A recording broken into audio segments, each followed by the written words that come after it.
Well, hi guys, it's Helen from littlesage.com, and I'm back with another video to answer some of the questions that we've had sent in.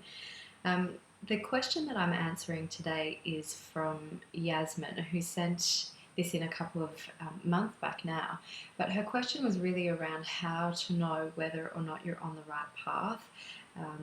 And linked with that, whether or not you are centered in your heart or centered in your head. And I love this question because it's what I'm all about. So I'll try and answer it quite succinctly. Um, so let's see how we go. So the first part, how do you know if you're on the right path? For me, that really is about whether or not you're centered in your heart. When you're centered in your heart, you are open and loving, you're positive, you see the opportunities, and essentially you're very much in tune with who you really are. That takes some time to get there. It's rare that people just wake up one day and know this about themselves. And if you have, then lucky you. Um, You'll know if you're in your head, however, if you're thinking all the time, you're plotting and planning, that you have a life plan or that you have some sort of time frame that you have put in place. You'll also know if you're in your head, if you're approaching life from a really fearful place.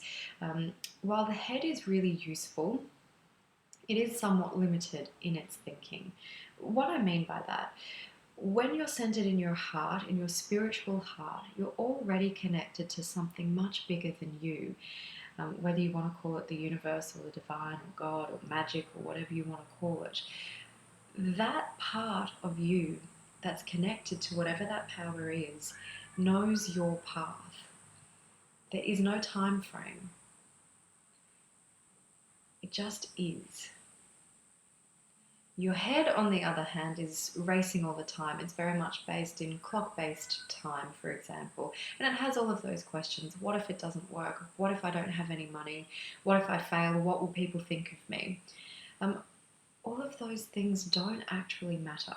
They're useful to be aware of and they can help you make decisions, absolutely. But to rely on it alone is limiting. So to this idea of the path, you'll know you're on the right path when it makes sense to you here. It's most unlikely that it makes sense to you up here because your heart, remember, doesn't have facts and figures. It doesn't have a step-by-step approach, which is what your head wants. You'll know you're on the right path when you're happy, when you just are. And inevitably there will be things that come up that might still test you and challenge you because, of course, life is full of lessons. But the way in which you handle them will be quite different. So how do you know if you're on the right path? It will feel right. You will be really centered in yourself and centered in your decisions, and you're not going to be swayed by what everyone else says or does. There are 7 billion people in this or on this planet, so there are 7 billion paths. There is no point trying to lead someone else's path. So if you're trying to live out someone else's path or trying to live out the path that you think that someone else wants you to be living, then naturally you're not on your path and you'll be caught up in your head. So it's a really great question. I think it does also lead itself into the idea of purpose, and I just want to touch on this really, really quickly. There is a reason you are here.